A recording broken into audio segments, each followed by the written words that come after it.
Hey, Facebook.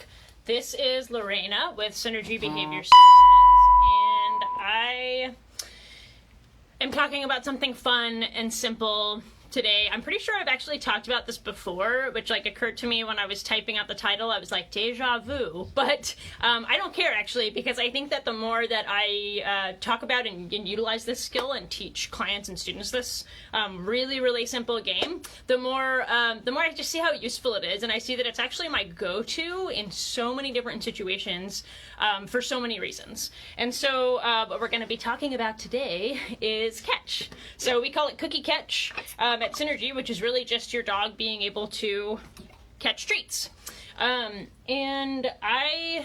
So as an aside, this is not necessarily on this topic, but I just want to show a little bit of my setup right now, which I did last time talking about capturing good behavior. But today, I have in my house, full disclosure, if you know anything about me, you know that I have a pit bull named Yoshi who is particularly challenging behaviorally. And one of the things that she struggles with is inter-dog aggression in the house. And so I have 2 dogs, probably will have more in the future. And thank you, Kathleen. I like my hair today. I was actually a little self-conscious and was like, do I need to put product in it? But now I know that I don't. So my older dog is a little bit leash reactive and kind of always has been, but he's also very typical in his communication and behavior patterns. Yoshi is not. So Yoshi's communication with other dogs is often atypical in terms of her having sort of the opposite arousal response that we would want during during interactions of de-escalation. So doesn't matter the details on that, but what I do want to say is that right now I have an X pen that is splitting my room. So Summer is hanging out on the other side of the X pen. He is a very good patient boy, or at least historically he has been. As he's gotten a little bit older, he's become a little bit more anxious about waiting patiently, but that's fine. We'll continue to work on that. Yoshi is not patient. So in this setup, I am protecting Summer because Yoshi can be pretty unpredictable in the way that she redirects her arousal or stress.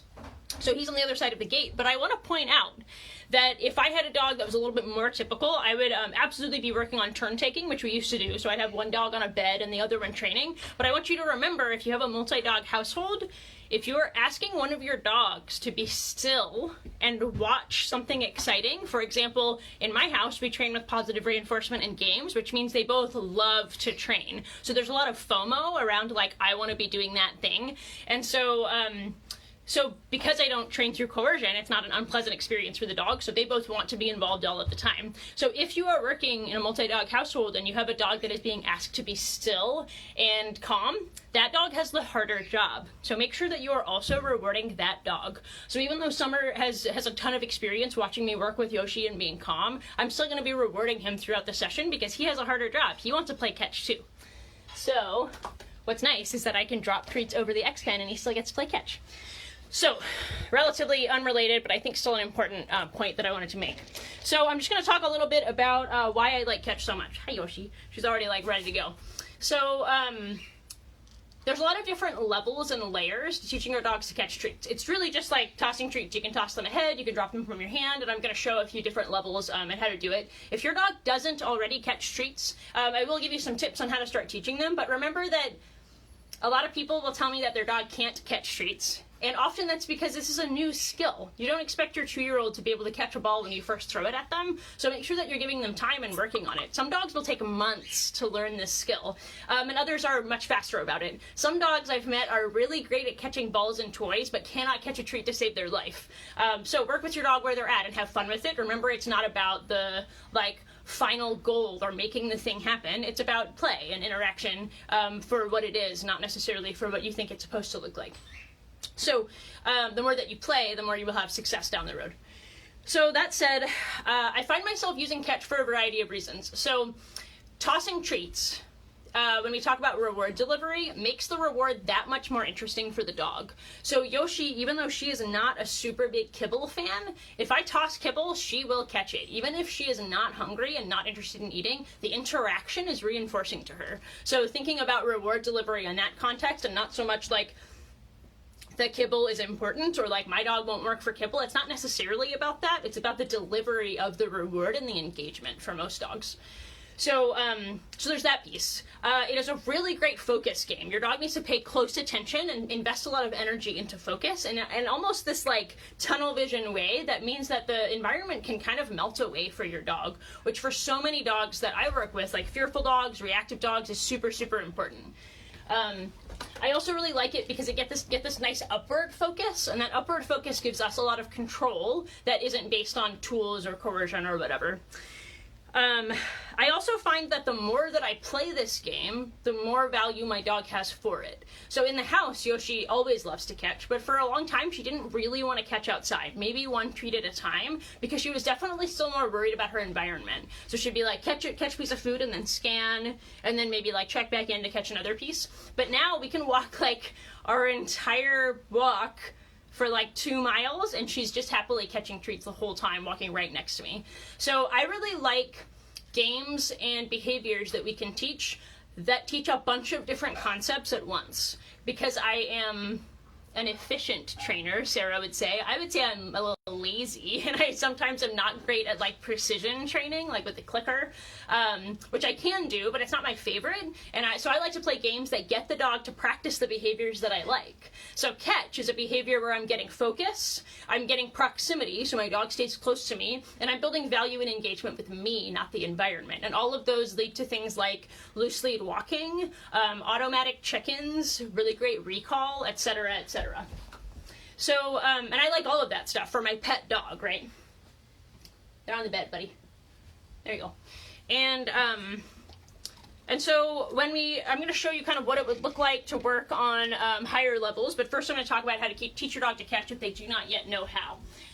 So if your dog doesn't know how to catch yet, or seems to be really sloppy, maybe doesn't even open their mouth to try and catch, then you are going to want to start with something that is really easy for them to see and is lighter. So I would go with like popcorn as a really good bet, because it like floats through the air and it's light colored, so it's a good contrast. Chunks of chicken, chunks of cheese, think like larger pieces that are easy for your dog to see. Make sure that it's something that's like reasonably healthy if you're going to be doing a lot of it. Oop, find it. Over here. Look.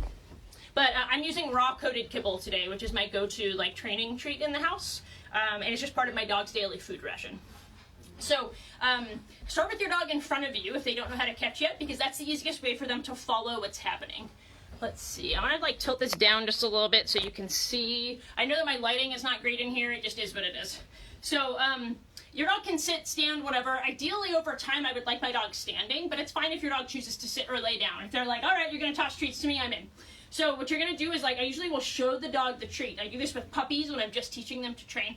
I, like, show it to them, and then I'm going to get them to follow the treat. So you can see Yoshi's head moving up and down to follow it. So I move it up and down in front, and then I'm just going to lob it toward them, kind of an underhand throw, and kind of aim for, like, the tip of their nose. Ready? Ready? Boop. And obviously Yoshi knows how to catch really well, so does Summer. He's catching from the other side of his X-Pen there and drooling a lot. That's like a 6-inch thread of drool. And trying to be as patient as he can. So practice this a lot. Like you can, like catch is definitely my go-to. Like I'm kind of lazy and don't want to train today. I'm just going to do catch 30 times for my dog's dinner or breakfast. It's really fun to see how many treats your dog can catch in a row and try and like beat your own records. And the easiest way for them to catch is directly in front of you, underhand throw, so they can see it coming in an arc. However, if your dog is already a master catcher at catching at standing or sitting in front of you, you're now ready to like move on to the next level of catch. So, because of the focus required, like the intense focus that your dog needs to sit, I'm trying to get you out of middle. Thank you. It's a really great way to start working on body awareness. So Yoshi, when I adopted her at about 6 months of age, she had carpal laxity, which means that she had real weird deformed legs, all 4 of her legs. I thought she was going to be disabled. She is definitely not, and we reversed most of the effects. It was pretty extreme. In just a few months we were able to reverse them, except that her back legs are a little bit weird, and they kind of always have been, and she doesn't have a lot of strength or confidence in her back legs. So body awareness and proprioception has been really important for her overall, especially because she also is super clumsy and makes really poor judgment decisions when it comes to like off-leash behavior on hikes, etc. So for safety, it's been pretty important. Let me see if I can like get a little bit better lighting situation for y'all. great, but it's okay. All right, so what I like to do next, if your dog is already a pro catcher, is I like to start now dropping from directly above their head. So it doesn't matter where your dog stands when you start this process.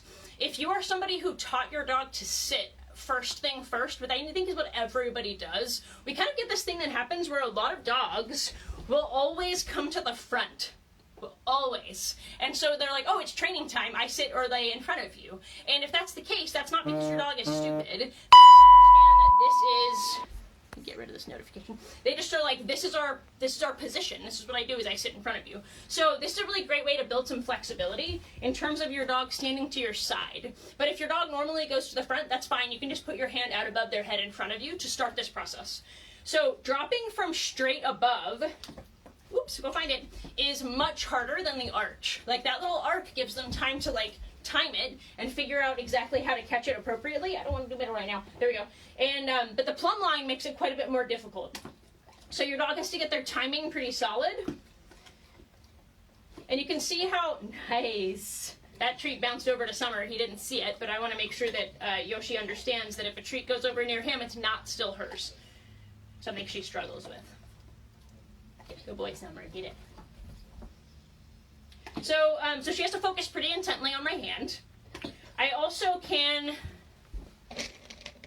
once your dog, let's say, is catching 3 out of 5 treats dropped directly above them, you can then start to change, like, let's see, latitude of your hand. So if we go higher, she has to time it differently than if we go lower, right? And these sorts of things help her get better at catching and better at noticing those details and that like mental flexibility. Then I like to start doing like longitudinal changes. I don't know if I'm using latitude and longitude correctly. If I'm not, let me know in the comments. So stand. Yeah, good. So I like to have dogs standing for this game. If your dog continues to sit every single time, because a lot of people have taught this as their cue for sit, that's totally fine. I suggest that you take a step forward and then drop the treat before your dog has an opportunity to sit again. So Yoshi knows that this game is about standing, although she used to sit when I first started.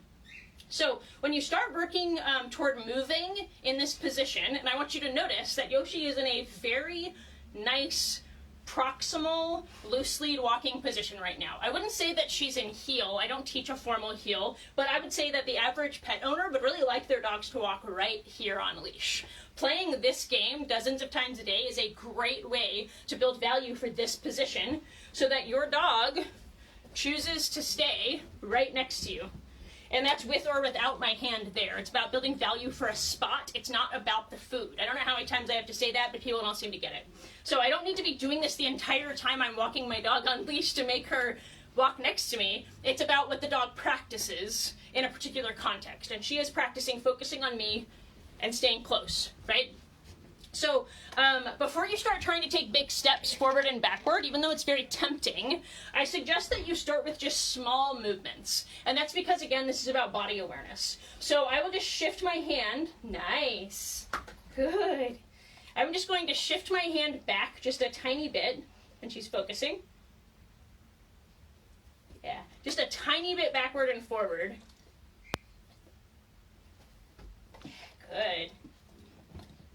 Because I like my dog to pay attention to the slightest little movements that I'm making so that she moves her body. I'm trying not to move my hand to make it easier for her. I want her to move her body so that she remains focused on my hand. Nice. Good job, Yoshi. Come here. Let me get it. There we go. Good job. And so once we have a little bit, and you can watch your dog's like hind end, and you'll see the little shift in their muscles as they shift backward just a bit. I almost like try to even prevent her from taking a step. I just want her to shift her weight, which is such a cool way to start working on everything from like rear end targeting to pivots to heel to parkour to whatever.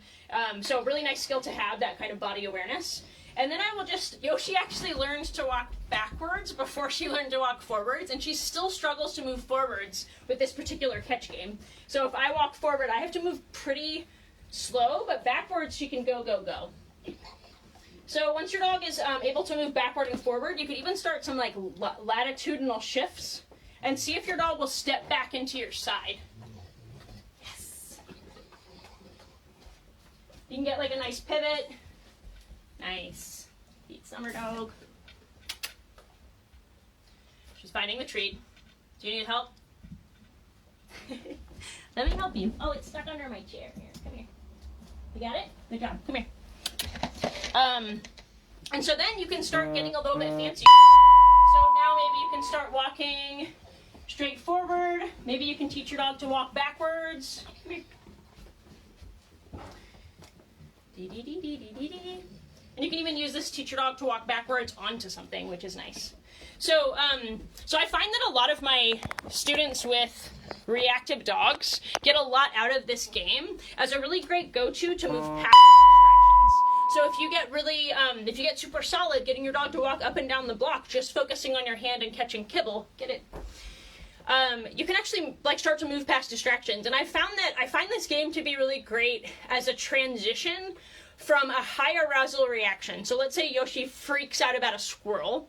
I used to, as I was building disengagement from squirrels, I used to have to make the disengagement as enthusiastic as the squirrel chase, which took a lot of energy and also was a big arousal up for her. But as she started to get an automatic disengagement from squirrels, I'm now able to transition from that was really exciting and I'm turning back to my person, and then I can bring her energy back down and we can continue on our walk. So my favorite way to do that is with this game, because it gives her something to focus on that she really enjoys, makes her still, but is still really intensely focusing. So I'm not asking her, like I'm giving her a really easy job that she knows really well, but that requires her to move slowly and to take deep breaths and to like narrowly focus that like tunnel vision on this one thing.